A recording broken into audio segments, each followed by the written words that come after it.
which have been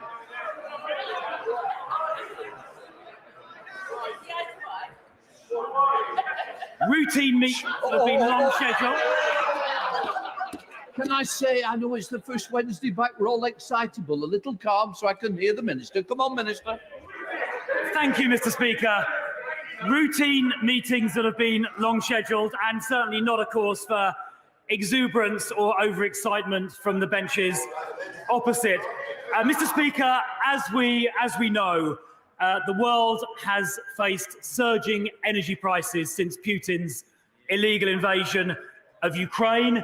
We've seen high inflation, very high inflation across the Western world, and we've seen a cycle of increasing interest rates across Western economies as well, across many Western economies.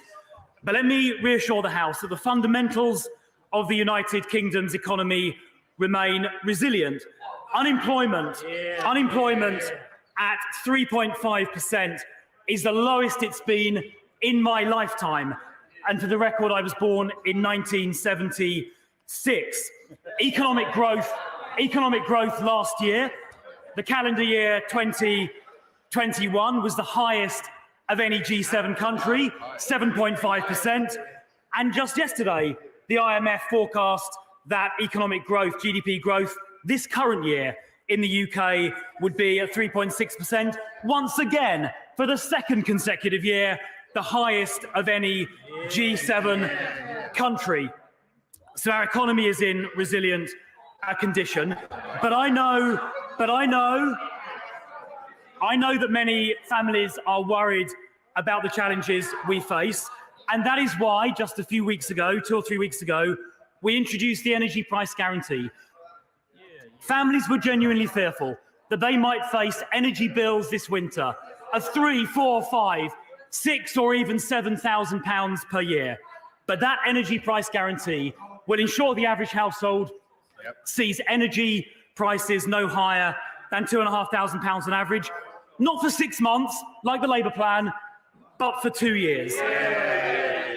And we also introduced a growth plan to get our economy growing, to see wages sustainably rising, to see good jobs created, and to create a sustainable tax base to fund our public services. This government has a growth plan. The opposition has no plan. But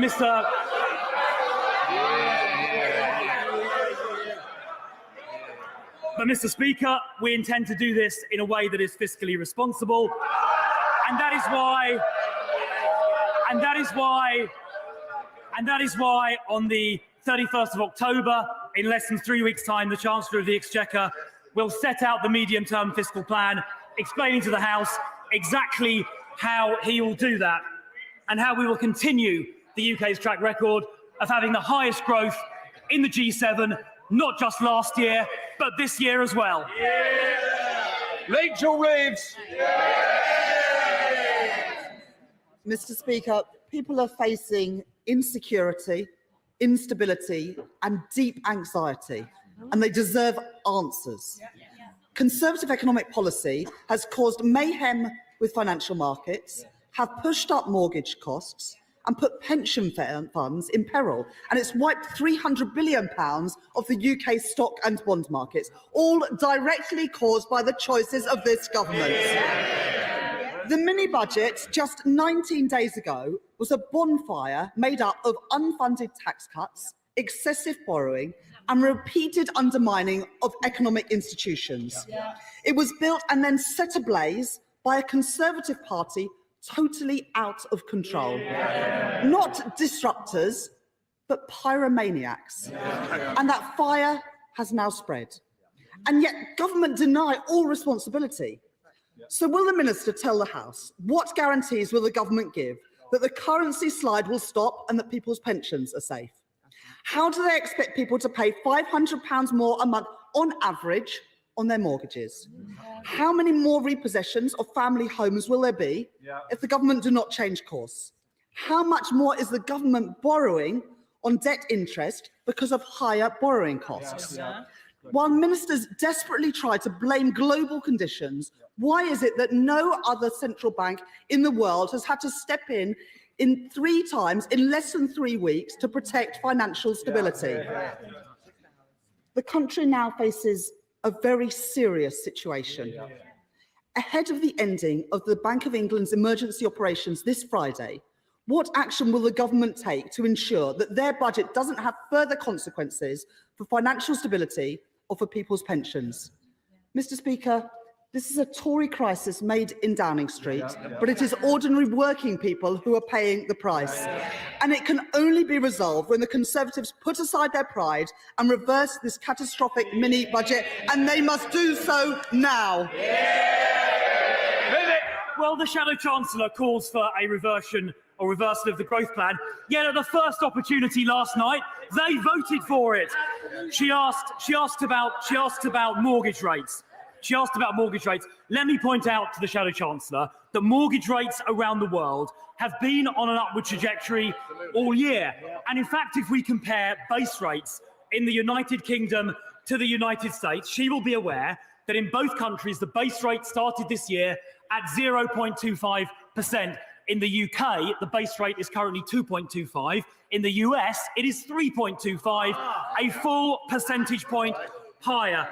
She referenced borrowing costs. She should be aware, I'm sure she is aware, that 2-year government bond yields are about the same in the US as they are in the UK. The US bond yields have been going up in the course of this year as well. She referenced the currency. The dollar has shown strength against a basket of currencies throughout this calendar year. And if she looks at the dollar strengthening against the euro, it strengthened about 15% this calendar year. It strengthened about 15%. It strengthened about 15% against sterling. Very, very similar figures. She asked about the cost of living as well. We are very mindful of that. That is why, Mr. Speaker, we have introduced a £37 billion package to help people, disproportionately targeted at people on lower incomes, so the people on the 1/3 of lower incomes receive £1,200. That is why we've introduced, on I think the second or third day in office, the energy price guarantee, making sure people don't pay on average more than £2,500 instead of facing bills of £5,000 or £6,000, not for 6 months like the Labour Party offered, but for 2 years. That's why the national minimum wage last April was increased by a large amount. That's why the national insurance threshold was increased up to £12,500 in July. So people on lower incomes now pay virtually no national insurance or income tax. That's the package of measures that this government has introduced, because we stand on the side of working people and we've taken the steps needed to support them. We come to the chair of the Select Committee, Mel Stride. Thank you, Mr. Speaker. My right honourable friend, the Chancellor, was quite right to have brought forward the date for the medium-term plan and the OBR forecast. He has, of course, a huge challenge now in landing those plans to reassure the markets. He has to get the fiscal rules right. He has to come forward with spending restraint and revenue raisers that are politically deliverable. Given the huge challenges, there are many, myself included, who believe that it is quite possible that he will simply have to come forward with a further rowing back on the tax announcements that he made on the 23rd of September. So could I ask my right honourable friend to confirm that that possibility is still on the table? And well, I thank the Select Committee Chairman for his counsel, which I know the Chancellor always listens to very carefully. Of course, the Select Committee Chairman, I think, suggested publicly that the date for the medium-term fiscal plan should be brought forward along with others, and the Chancellor listened to the Select Committee Chair and responded by bringing forward the date from November the 23rd to October the 31st. There are not any plans to reverse any of the tax measures announced in the growth plan. There is, I think, a measure of consensus. Indeed, the Labour Party voted just last night for the reduction in national insurance, because we want to make sure the UK is a competitive jurisdiction where companies and high potential individuals who are internationally mobile choose to come to the United Kingdom to locate and to grow. But we do, of course, as the Select Committee Chairman says, need to make sure we do this in a way that is fiscally responsible, to make sure that debt over GDP does fall in the medium term, and the strategy, the plan, will lay out exactly how that will be achieved to the House in detail, scored by the OBR on October the 31st. West MP spokesperson, Alison Thulas. Thank you very much, Mr. Speaker. He talks up the IMF, but not their criticism yesterday or the pathetic growth they've projected for next year of just 0.3%. It's funny that. The Treasury Select Committee took evidence this morning from a range of economists, all of whom echoed the concerns of the public about the chaos the shambolic UK Tory government has created. I'm not sure if he considers Deutsche Bank as part of his anti-growth coalition, but their chief economist, Sanjay Raja, this morning was very clear that the UK had particular characteristics that was making this crisis worse. He said, you've got a sidelined fiscal watchdog, you've got the lack of a medium-term fiscal plan, one of the largest unfunded tax cuts and package of measures since the early 1970s, and it's sort of the straw that broke the camel's back. This is chaos that he and his colleagues have deliberately created, and it's impacting people and businesses across these islands. So I ask him, will he bring more money to devolved institutions to help them tackle the chaos that he and his colleagues have created? Will he commit to uprating benefits by inflation and give some more support to those in the asylum system and those on no recourse to public funds? Will he bring certainty to businesses who don't know yet what will happen at the end of the 6-month reprieve, because those bills have not gone away? Mr. Speaker, Glasgow Centre for Population Health published some research that attributed around 330,000 excess deaths in 2010 to austerity. Tory austerity by him and his colleagues over the past 12 years. So will he cancel any further cuts, because they cost Scotland and our neighbours far more than we can ever afford? Scotland didn't want this, didn't vote for this, and can no longer trust in the financial stability of the UK, never mind this Tory government. Can I just say, I have the greatest respect for the Honourable Lady, but I would say she knows the rules is 1 minute, not 1 minute, 45 seconds or 2. So please, let's stick to the rules of the House. Minister. Thank you, Mr. Speaker. Well, the Scottish Government, of course, is receiving record levels of funding, and that will continue. She asked about excess deaths. Well, I think the drug death record of the nationalist government is frankly pretty terrible. She asked about the uprating to welfare. There is a statutory process that happens every year, every autumn, and that decision has not been taken. It'll happen in the normal way, as it has done for every year. She referenced the IMF's growth forecast for next year. I've already pointed out that last year we had the highest growth in the G7. This year we have the highest growth in the G7. And if you take the 3 years together, last year, this year, and next year, you will find that the UK at 11.7% over those 3 years still has, across the 3 years, the highest growth of any G7 country. The Chancellor, she asked about institutions. The Chancellor and the Prime Minister have the highest regard for the OBR and the Bank of England. They're meeting regularly with both of those institutions. She referenced the growth plan, having a competitive tax system, supply-side reforms to unleash the productive potential of our economy, and making our energy market function properly once again are essential prerequisites for growth, and I'm proud it's this government that are promoting them. Andrew Leadsom. Mr. Speaker, I'm disappointed at the Shadow Chancellor, who is a very good economist, who is accusing the government of causing problems for people's mortgage rates. But my honourable friend, I'm sure, will agree with me that one of the worst things that can hit any economy is a wage price spiral as a result of huge inflation. And so can my honourable friend confirm to this House that the action the government has taken to provide support to the economy, to provide this huge input to energy prices, will bring down headline inflation and specifically make mortgage rates better than they would have been otherwise? Totally the opposite to what the Shadow Chancellor is saying. Well, my right honourable friend, of course, has a very distinguished professional track record in financial services, is absolutely right. A range of independent forecasters have confirmed that the energy price guarantee will not only protect our constituents from high prices, it will also lower inflation by about 5% compared to where it would otherwise have been a vital intervention. And while we're on the subject of inflation, it is worth keeping in mind that inflation in continental Europe, in many countries, is considerably higher than it is in the United Kingdom. For example, in Germany, it is 10.9%, and in Holland, it's 14%. Dave McHillier. Mr. Speaker, the Minister has made great play of supporting people with their energy bills, but businesses only get support until March.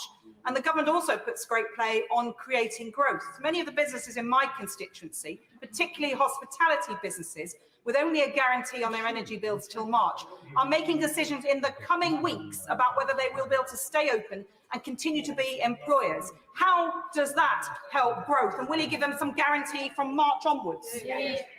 Well, the Honourable Lady raises questions about timeframes. Of course, the Labour proposal was only for 6 months for consumers and businesses, and I didn't hear her criticising that. The consumer offer is for 24 months, for 2 years. In relation to businesses, she is quite right. The Honourable Lady is quite right.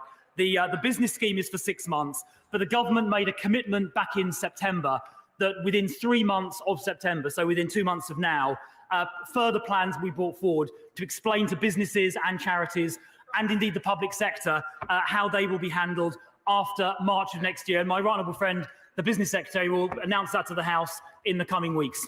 Andrew Salu.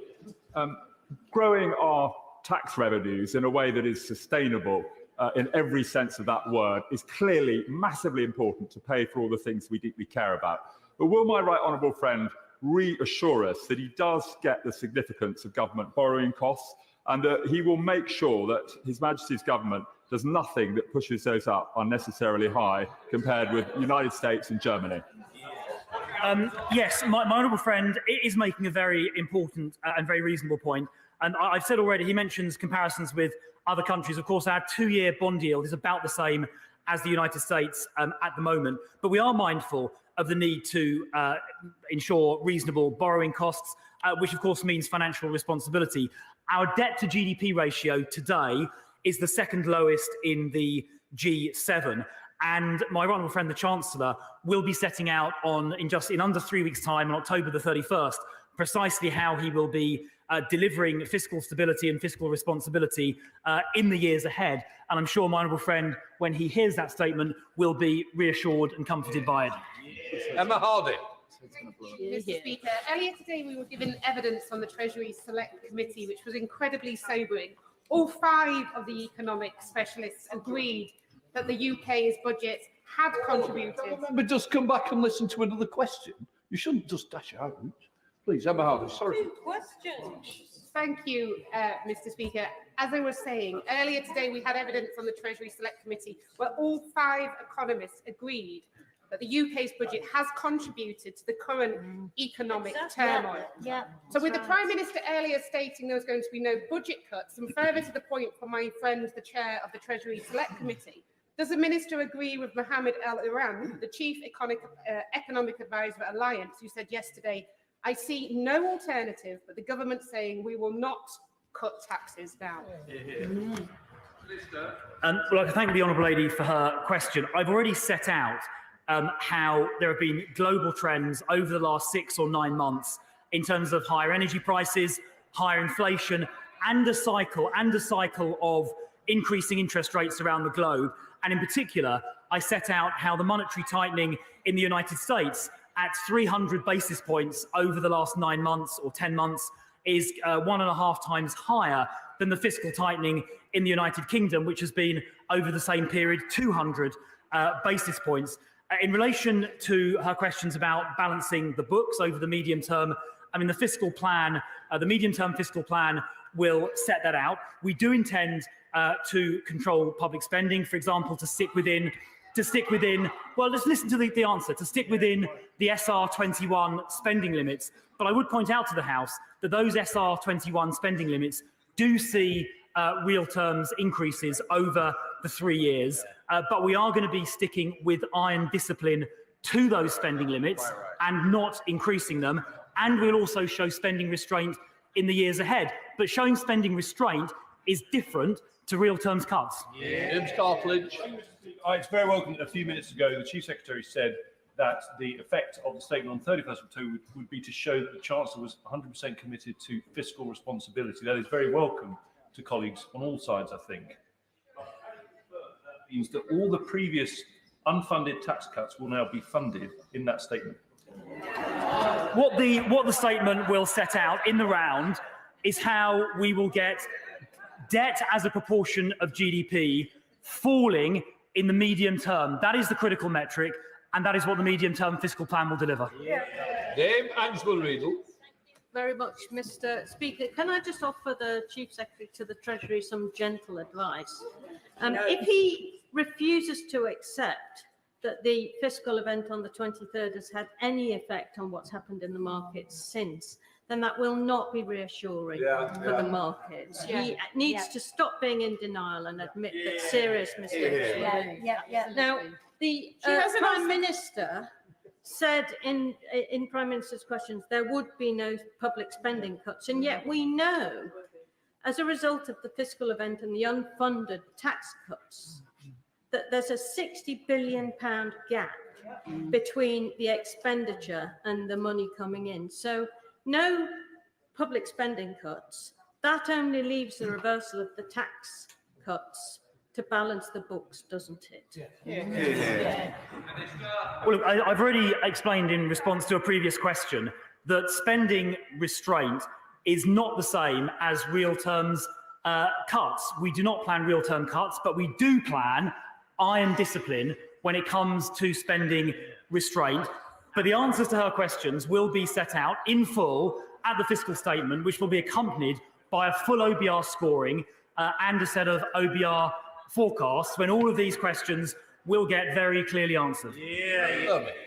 Thank you, Mr. Speaker.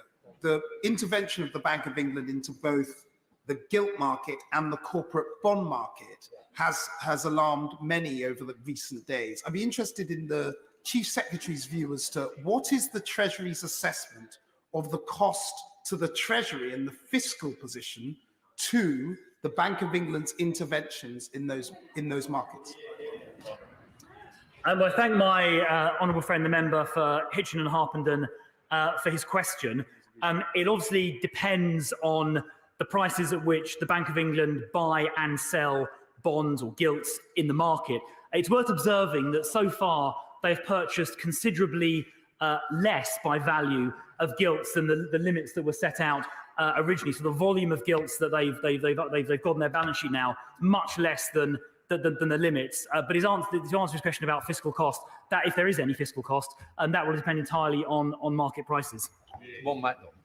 Thank you, Mr. Speaker. 2 days before the budget, a young constituent of mine had hoped to buy her home through shared ownership. She was offered a mortgage at 4.28 interest by the Halifax. A day after the statement, the offer was withdrawn, and it has rocketed for a 2-year fixed rate deal to 6.9%. That's £150 a month more overnight because of the government's unfunded giveaways to people on over 150 grand per year. What would be his advice to my constituent?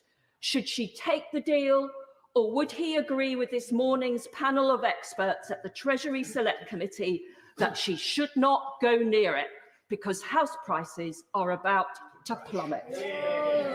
Well, I mean, I'm obviously not going to offer individual financial advice to constituents.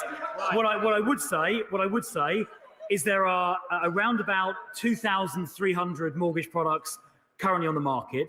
I would say we are very keen as a government to help first-time buyers, particularly younger first-time buyers in their 20s and 30s, which is why stamp duty is being cut for cheaper purchases, and in particular, the threshold for stamp duty for first-time buyers is being raised, I think from memory, to £425,000, which particularly helps when it comes to putting together a deposit, because of course deposits can't be mortgage funded. In addition to that, we want to help people with the broader cost of living pressures, which obviously makes it easier to find money to fund mortgages. That's what the energy price guarantee is designed to do. It's what lower tax rates in general are designed to do, including the tax rates that the tax reductions rather that the Labour Party voted for yesterday. It's what the cost of living package is designed to do, the £37 billion. So by helping with the cost of living in general, we are obviously making mortgage costs a little bit easier to meet. Thank you, Mr. Speaker. The IMF yesterday underlined the UK government, the UK's economy's position as being the fastest growing in the G7. And in spite of the noises off, they further stated that the recent fiscal changes will add further to growth projections.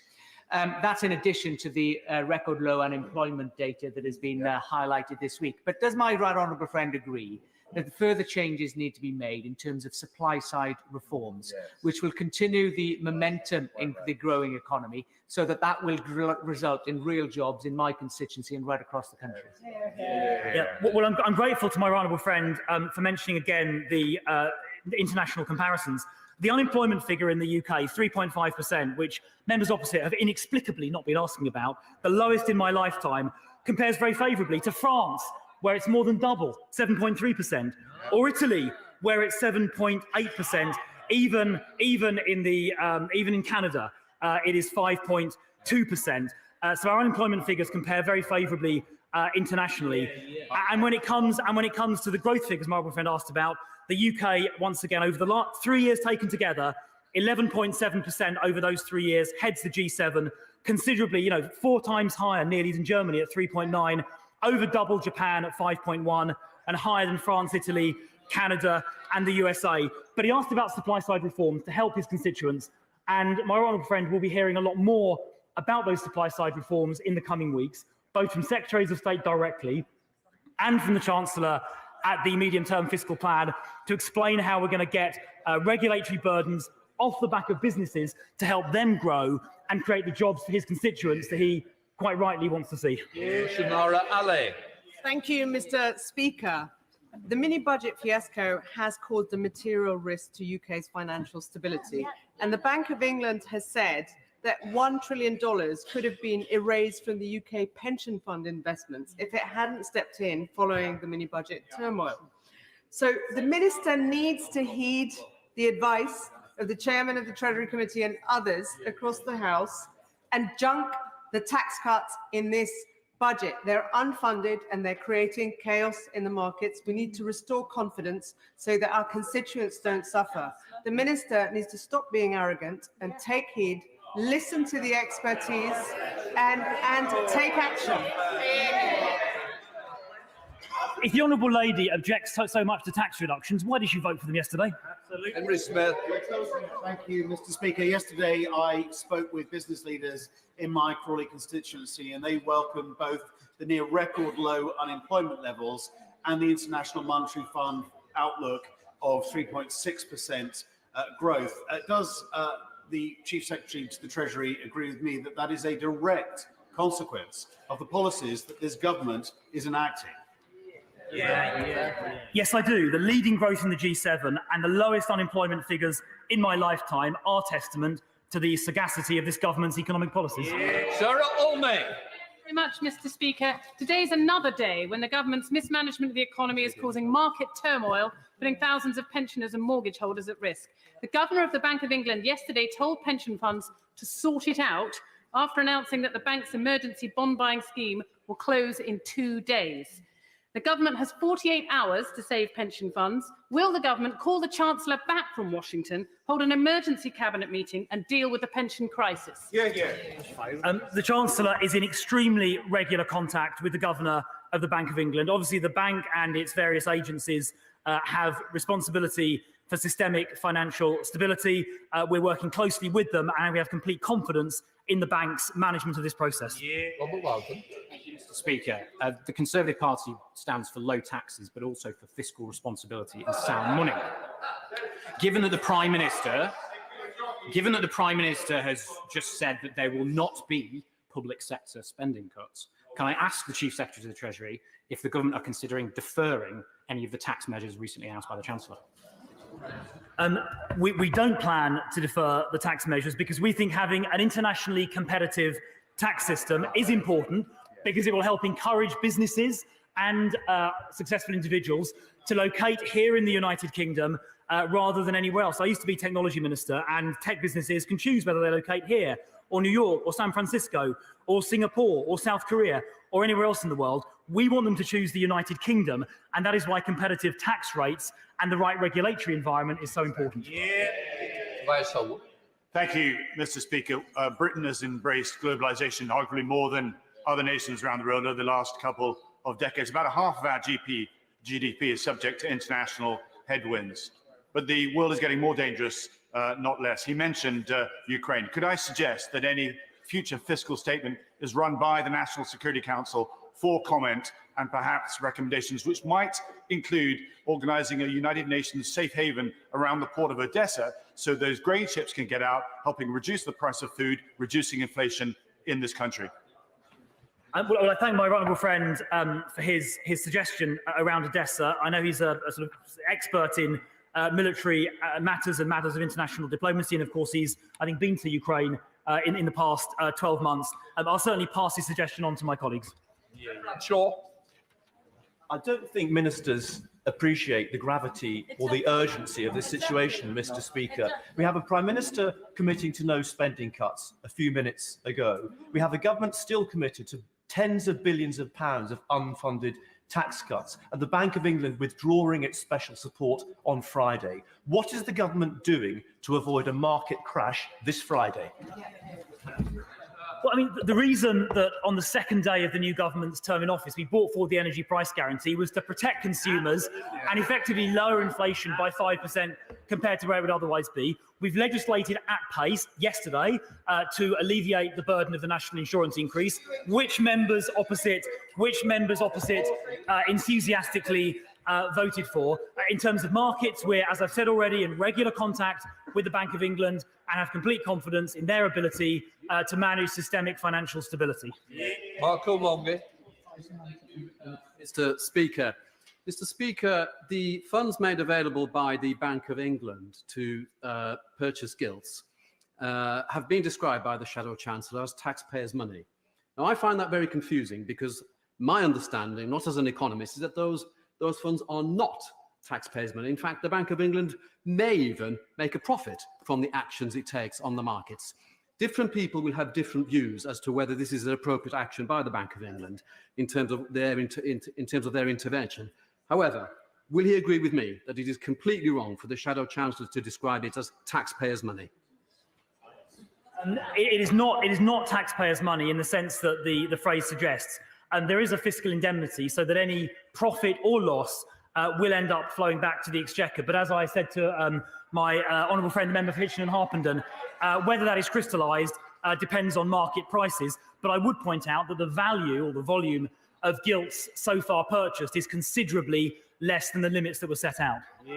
Sammy Wilson. COVID supply side disruption and the war in Ukraine has obviously added to inflation, as has the monetary policy in the United States and our own high levels of borrowing added to the rate of interest here in the United Kingdom. And that has put real pressure on households across the United Kingdom.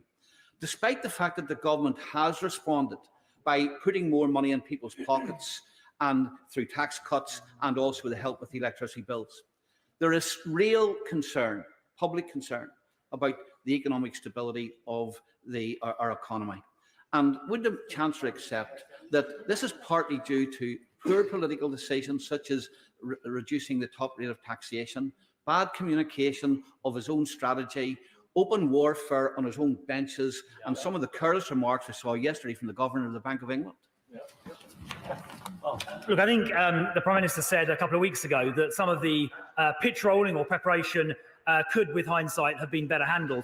But I think that the package of measures that have been taken are in the interests of the country in addressing the cost of living pressures that the honourable gentleman refers to. You know, we are protecting our fellow citizens, our constituents, from what could have been £5,000, £6,000 or £7,000 annual energy bills. That is really important. We're alleviating the burden of taxation at what is a very difficult time. We're making sure that the households most in need of assistance get that additional assistance, amounting to £1,200 per year for the 1/3 of households on lower incomes. All of those are measures that are designed to protect our constituents, and I'm sure he would join with me in welcoming those. No. Robert Hull. Thank you very much, Mr. Speaker. Of course, I welcome the energy intervention and help for the lower paid. can I just ask my right honourable friend, does he agree that just as it's important to grow the economy, it's important to grow society? And if we believe in trickle-down theory, we also should have trickle-up economics. And what I mean by that is we need to invest in education and skills. And will my right honourable friend confirm that educational spending will be increased in real terms, and it will incorporate the rises in wages, whatever they may finally be, in terms of the wages for staff who work in education, teachers and support staff, and many other people in education? Yeah, well, look, I thank my honourable friend for his question. He is, of course, as chairman of the Education Select Committee, a tireless campaigner for education and skills. I agree with his point that the purpose of economic growth is to grow all parts of the economy, to help people across the entire income spectrum, rich and poor alike, and to make sure the burden of taxation on those people is as light as it can be. And that's why we've increased the minimum wage by such a large amount, from £5.93 an hour when Labour left office up to £9.50 an hour today. It's why we've lifted so many people on lower incomes completely out of taxation by increasing not just the income tax, but also the national insurance threshold to £12,570, all of which disproportionately help people on lower incomes. When it comes to education spending, we're very seized of the importance of making sure education is properly funded. It is an investment in our country's future, in our children's future, and I can assure him that is very much at the front of our minds as we think about the fiscal plan. Richard Berger. Thank you, Mr. Speaker. And like many others, I've listened with disbelief to much of what the Chief Secretary has said. During this debate, whilst we've been in this debate, the Bank of England has again linked the economic turmoil to the government's disastrous mini-budget. So can the Chief Secretary explain to us all and to the public why he is right and the Bank of England is wrong?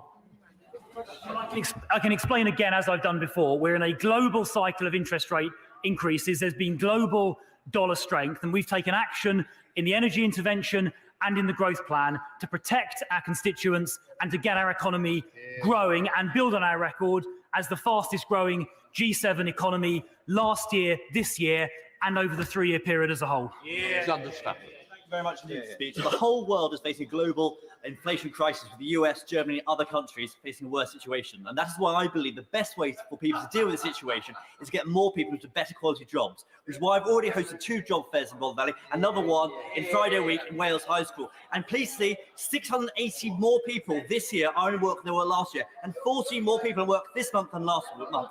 Does agree with me that the most important thing is to get people in good quality paying jobs, and this government will always stand by working people. Absolutely. I completely agree with my honourable friend. His work on the jobs fairs, I think, is extremely commendable. The way out of poverty, the way to create prosperity, is getting people into good jobs. That is the way, and see rising wages. That is the way we will combat poverty, and that is why it is so welcome that unemployment is at a 48-year low. Catherine McKinnell. With the greatest respect, the Chief Secretary to the Treasury doesn't seem to be inhabiting the same planet as the rest of us. It is clear to anyone that the government's half-baked mini-budget, sidelining of the Office for Budget Responsibility, and lack of authority has caused chaos in the markets, and households are already paying the price. So shouldn't the government just accept that it can do something now in the national interest to change this? It can reverse this disastrous mini-budget that has set us into chaos, and it can call a general election now, so that the country can decide how they want to get out of this crisis.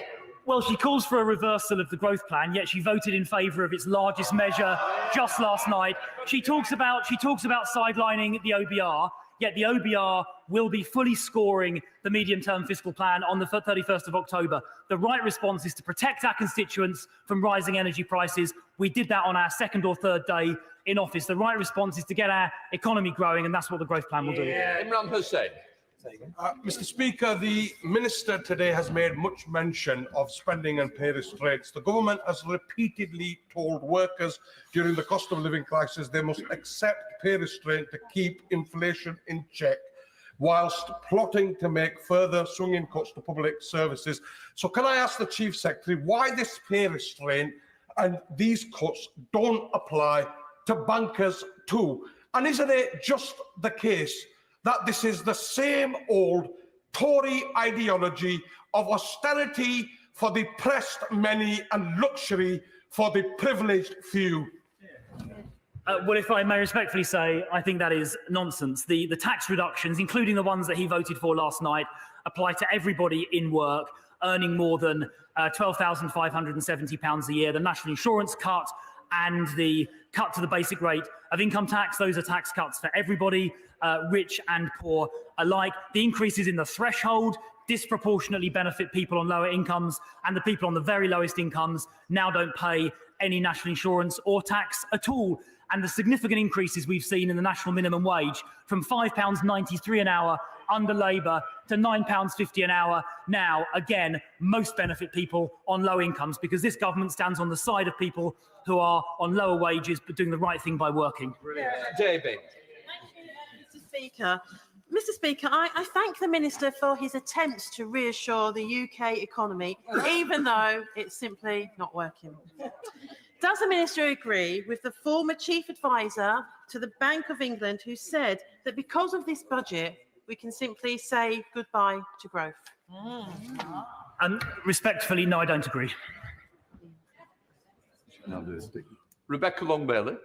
Mr. Speaker, the Joseph Rowntree Foundation have commented on reports that the government plans to increase benefits only in line with earnings instead of CPI September inflation, stating that this would amount to the biggest, deliberate, permanent, real terms cut to the basic rate of benefits ever made in a single year. Can the Chief Secretary assure my frightened constituents today that firstly, these reports aren't true, and secondly, that he will be uprating benefits in line with CPI inflation in September?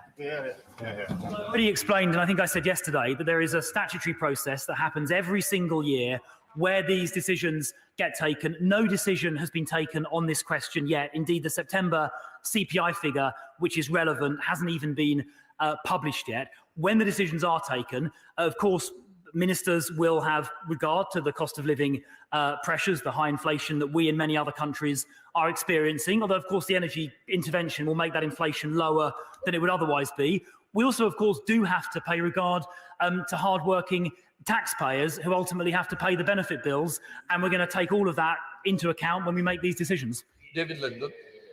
Mr. Speaker, following the government's pretty disastrous mini-budget, the hedge fund manager and Tory donor Crispin Odey is said to have made millions on shorting on the pound. It's also been suggested that the Chancellor met Crispin Odey for lunch in the weeks running up to the mini-budget. Is that true? And if so, what did they discuss? And I'm afraid I have no idea who the Chancellor met. I'm sure if the honourable gentleman writes to the Chancellor, he'll set that out, but I don't know. Alison McGovern. Thank you, Mr. Speaker. I'd like to ask the Chief Secretary about unemployment. I'd like to ask him how he can possibly crow about unemployment when there's fewer people in work than before the pandemic, and when rates of inactivity due to long-term sickness in this country are through the roof. Good. Well, I think having the lowest unemployment in my lifetime and having lower unemployment than comparable countries like France and Italy is something that as a country we can be proud of. Now, of course, we're committed to working with people who have long-term sickness, working through the NHS, working with work coaches at DWP to find ways of enabling them to return to the workforce. Of course, we're going to work with them, but ultimately having the lowest unemployment rate in my lifetime, I think is something we should be proud of. Kevin Jones. Speaker, listening to the Minister, I do wonder what colour the sky is in his world. But can I ask him, he talks about the energy price guarantee protecting families from up to £6,000 a year energy bills. But as a direct result of the government's mini-budget, my families in my North Durham constituency now face a mortgage increase of £6,000 a year, not just this year, but in future years as well. Now, you can blame international markets in terms of energy, but what is he actually going to admit that that mini-budget actually has now led to those families paying £6,000 a year extra, if not more in some cases, And what is his advice to them?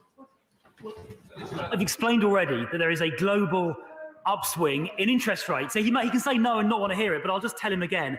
In the United States, in the last 9 months, there has been a 3% increase in the Federal Reserve base rate.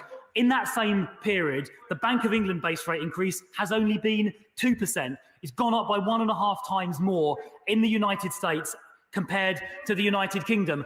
But we do understand there are cost of living pressures. That's why we've stepped in with the energy price guarantee to protect families in his constituency and in mine for those £5,000 or £6,000 bills they would otherwise have faced. It's why we're alleviating the tax burden on their shoulders, and it's why we're going to ensure the economy grows. A few weeks ago, the Welsh Government warned that it faces a shortfall of some £4 billion to its 3-year funding settlement as a result of rising inflation.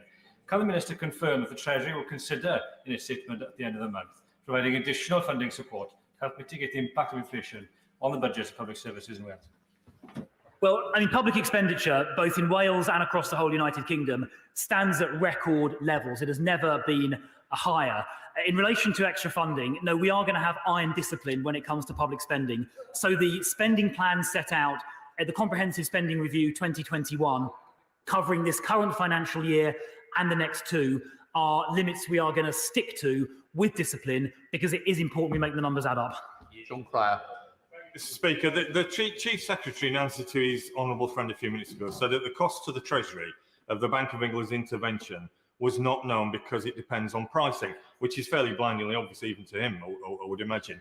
Does that mean that the Treasury has made no assessment of that cost? If they have, what is it? There you go. Well, I mean, it depends on market prices, as I say, and lacking any sort of clairvoyance about where prices may in the future move. It is not possible to make an assessment if you don't know where prices are going to be in the future in a fast-moving market. But what I will repeat is that the volume of gilt purchases by the Bank of England have so far been a great deal below the ceiling that was set out. Colin Lynch. Mr. Speaker, the Resolution Foundation Chief Exec Torsten Bell told the Treasury Select Committee this morning, "This is what happens when you're not paying attention." He said the government's proposals wouldn't have been a good idea in any times, but you definitely shouldn't be doing it in the current climate. Our constituents need this government to be paying attention. Where is the plan to stabilise the economy now and stem the ongoing damage the mini-budget continues to cause? Well, the growth plan protected her constituents and mine from what could have been £6,000 or £7,000 energy bills this winter. Frankly, that is something I think they will welcome. And the growth plan will lay the foundations to continue the G7 leading growth we experienced last year and this year. Jan Warra. Thank you, Mr. Speaker. I would like to dare the Minister to come to Newcastle and explain to my constituents worried about their mortgage payments, their pensions, their benefits payments, their public services, their businesses, the cost of their supermarket shop. Explain to them that this government is fiscally responsible. They would laugh in his face, which is what the markets are doing. Why can't he accept that the only way to address this crisis made in Downing Street is to withdraw the fiscal budget and put in place something credible, costed and competent?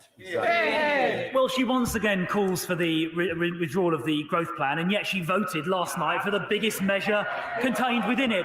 I would be quite happy to explain to anyone, whether in Newcastle in her constituency or Croydon in South London in mine, that we're protecting people from energy price rises. We've got plans to keep our record growth levels going, that we're cutting taxes on working people, and we've got a plan to get the economy growing. I'll be happy to come anywhere in the country and explain that.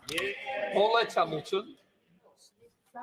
Speaker, why does the Chief Secretary think the Nobel Prize winner Paul Krugman, he said the mini budget was stupid and cruel? As I know, that's how my constituents in Erdington, King's Standing and Castle Vale think.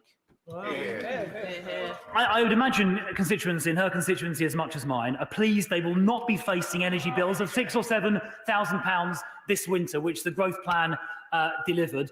I don't agree with the analysis she read out from Mr. Krugman or Dr. Krugman.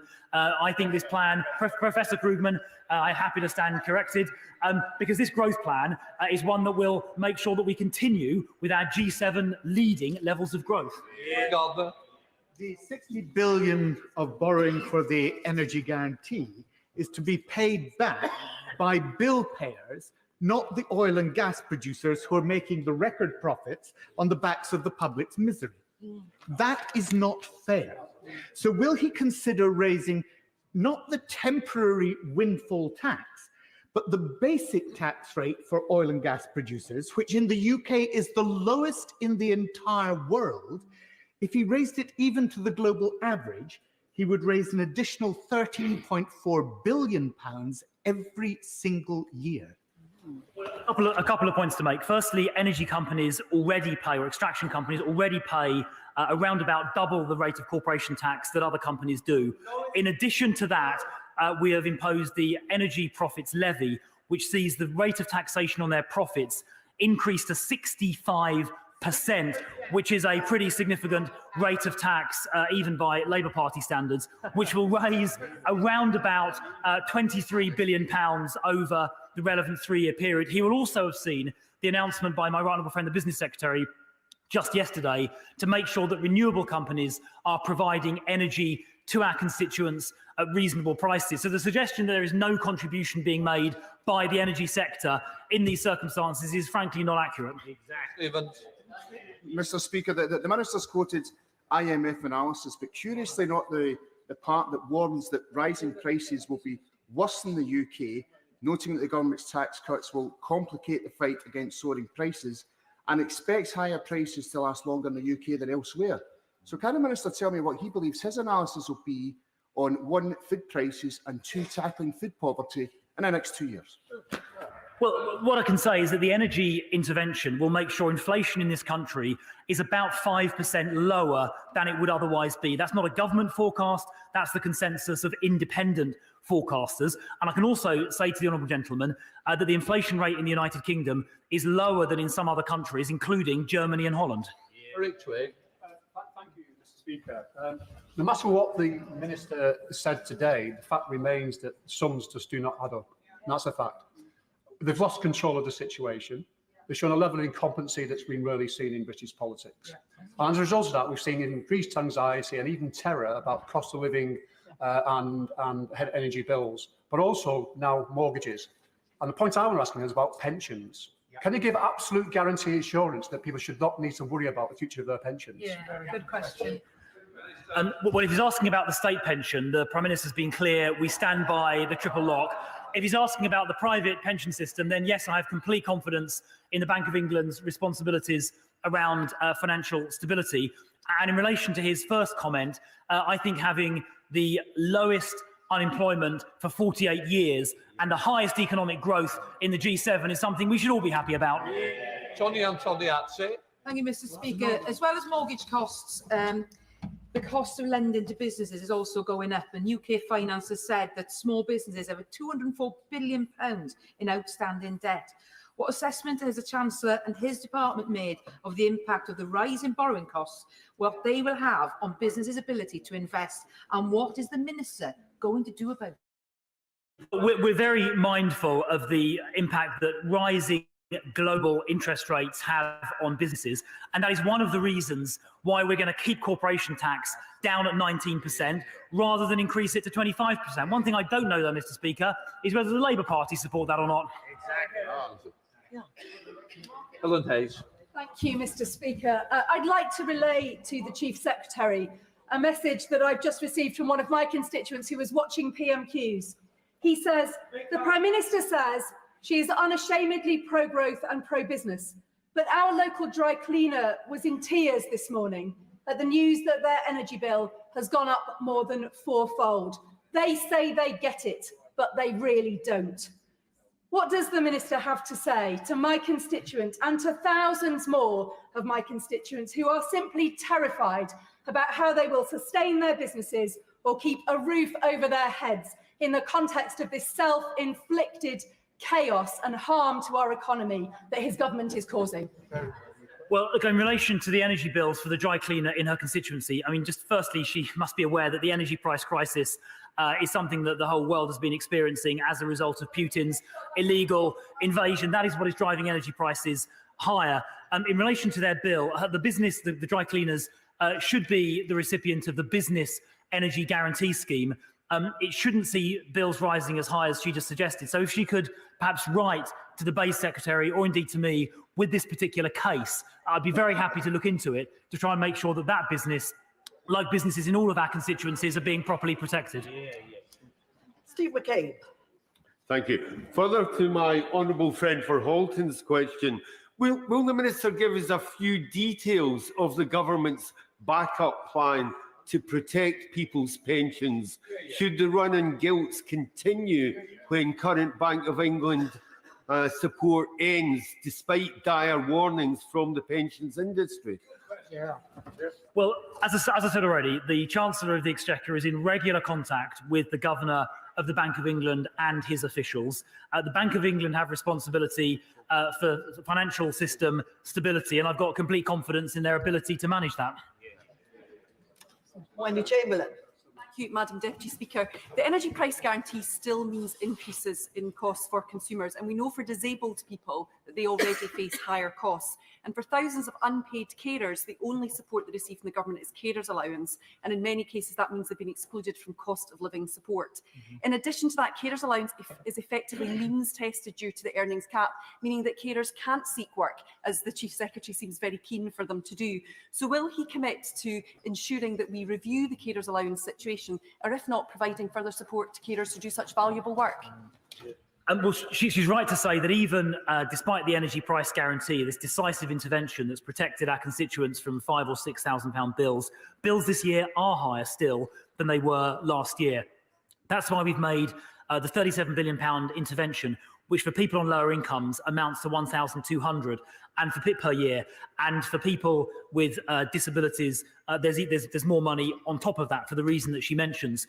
In terms of reviewing various components of disability and caring benefits, those of course will get reviewed in the normal way along with the other benefits. And my honourable friend, the Welfare Secretary, and my colleague, the Chancellor of the Exchequer, will lay all of that out in the coming weeks. Nick Smith.